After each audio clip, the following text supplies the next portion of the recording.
नमस्कार दोस्तों, मैं डिटेक्टिव विकास आज फिर आपके साथ हूँ। और आज हम बात करने जा रहे हैं बहुत ही चर्चित dowry murder case, Nikki murder case की, जो हाल ही में ग्रेटर नोएडा में हुआ। अच्छा, पता है बात क्या है कि आजकल जब लोग हमारे पास इन्वेस्टिगेशन से रिलेटेड कॉल करते हैं और स्पेशली जब पोस्ट मैट्रिमोनियल इन्वेस्टिगेशन के लिए कॉल करते हैं, तो जो लड़के की तरफ के लोग होते हैं वो अक्सर ये बात कर रहे होते हैं बड़ा कॉमनली कि जी हमारे देश में जो कानून है ना वो वन साइडेड है, एक की तरफ झुका हुआ है और सारे कानून लड़कियों के लिए हैं, लड़कों की कोई सुनवाई नहीं है। तो अक्सर ना मैं उन्हें एक चीज़ कहता हूँ कि आप एक काम करिए, 80 और 90 के दशक के ना आप न्यूज़पेपर उठाइए और न्यूज़पेपर उठा के एक बारी वहाँ पर क्राइम की जो खबरें हैं उसे खंगालिए। आपको हर दिन एक दो और कई बारी उससे ज़्यादा डाउरी डेथ के केसेस ना मिलें तो आप बताइएगा। इतना कॉमन हो गया था ये प्रैक्टिस कि आप बहू को लेके आए, लगातार डाउरी की डिमांड होने लगी, लड़की को टॉर्चर किया जाने लगा। और जिसे कहते हैं कि जब वो उसके घर वाले, लड़की के घर वाले वो डिमांड्स पूरी नहीं कर पा रहे होते थे तो लड़की को जला दिया गया, जिंदा जला दिया गया। और इसका कॉमन एक्सक्यूज़ ये होता था कि जी किचन में काम कर रही थी, अचानक आग लग गई, गैस से लग गई, चूल्हे से लग गई, है ना, या किसी दूसरे इलेक्ट्रॉनिक इक्विपमेंट से लग गई और लड़की जल गई, है ना। बहुत कॉमनली जिसे कहते हैं कि ये एक्सक्यूज़ दिया जाता था। और आप मान नहीं सकते हैं कि कितनी बर्बर हरकतें की गई हैं इस दशक में। 80 और 90, 2000 के दशक में आप देखिए, इतना कॉमन था कि न्यूज़पेपर भरे होते थे उससे। आप ये लगा के चले कि कमरे में बंद करके, जला के बंद कर दिया है, जला के अलमारी में बंद कर दिया है, ठीक है, प्रेग्नेंट लेडीज़ को जलाया है ना, गिर गई है, छठे माले से गिर गई, छत से गिर गई, बड़ा कॉमन, जाना धक्का दे देना डाउरी के लिए, ठीक है जी। और एक तरीके से एक धंधा बन गया था। क्या होता था कि लड़के ने शादी करी, डाउरी डेथ में पहले अपनी वाइफ को दिखा दिया, फिर दोबारा शादी कर ली, फिर दोबारा डाउरी आ गई, तो एक तरह से बिजनेस बन गया था।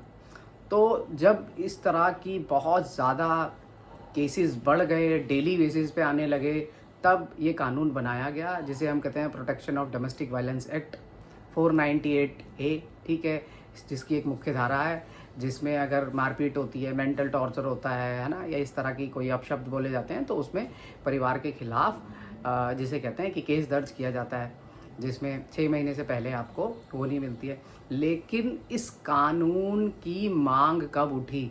आप जब सोसाइटी में इस तरह के काम होने लगे, लगातार हर दूसरे दिन लड़कियों को जला के मारा जा रहा है, औरतों को जला के मारा जा रहा है, तो इसलिए मैं अक्सर कहता हूँ कि जो किसी भी देश का कानून होता है ना, वो उस देश का आईना होता है, ठीक है, कि वो देश कैसा है ये आप उसके कानून से पता कर सकते हैं। यदि यहाँ 498A, यहाँ पे 354ABCD, जहाँ पे आप लड़की को घूरें, उसका पीछा करें, ठीक है, तो केस दर्ज हो जाते हैं। तो आप लगा सकते हैं अंदाज़ा कि वो समाज कैसा है।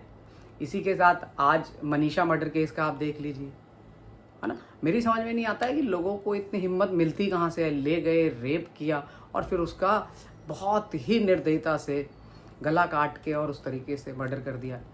तो आज जो कानून हैं वो इसलिए हैं क्योंकि आपका समाज ऐसा था। लेकिन अगर स्पेशली हम जिसे कहते हैं कि protection of domestic violence act की बात करें या CRPC 125 की बात करें, इसमें भी कोई दो राय नहीं है कि आजकल वो जो लॉज हैं वो मिसयूज़ किए जा रहे हैं, ठीक है, लड़कियों के द्वारा। आप ये लगा के चलें कि जितने भी डोमेस्टिक वायलेंस के केसेस रजिस्टर होते हैं, ये सुप्रीम कोर्ट भी कह चुका है और डिफरेंट राज्यों की हाई कोर्ट्स भी कह चुकी हैं कि उसमें से 80-85% वो जिसे कहते हैं फॉल्स केसेस होते हैं, झूठे केसेस होते हैं। इसी तरीके से 125 में जिसमें आपको मेंटेनेंस देनी होती है, ज़्यादातर लड़कियां, क्योंकि as a private detective agency हमारे पास ये केसेस आते हैं और हम देखते हैं कि उसमें 90% लड़कियां जॉब कर रही होती हैं और वो बताती हैं कि मैं जॉब नहीं कर रही हूँ। वो उन्होंने कैसे नौकरियों को छुपाना है, अपनी इनकम को छुपाना है, उसके लिए बहुत सारे रास्ते हैं, वो उन्हें लॉयर बता देता है और सारे लोग बता देते हैं। तो आज मेरा कहने का अर्थ ये था कि आज जो हमारा समाज है, ठीक है, वो हमारे जो कानून है वो हमारे समाज का आईना है। और सोचिए आज हम 2025 में जी रहे हैं, उसमें भी डाउरी डेथ्स हो रही हैं, ठीक है, उसमें भी लड़की को बताइए जला के, बच्चे के सामने जला के मार दिया। आप ये समाज तो सोचिए किस तरह का है। तो जो लोग भी लड़कियों के लिए जो विशेष कानून बनाए गए उस पर अगर सवाल उठाते हैं तो उन्होंने थोड़ा सा इतिहास पढ़ना चाहिए। और इतिहास नहीं भी पढ़ना है तो ये कल की घटना देखिए, निकी मर्डर केस की घटना देखिए, मनीषा मर्डर केस देखिए, इसलिए ये कानून बनाए गए।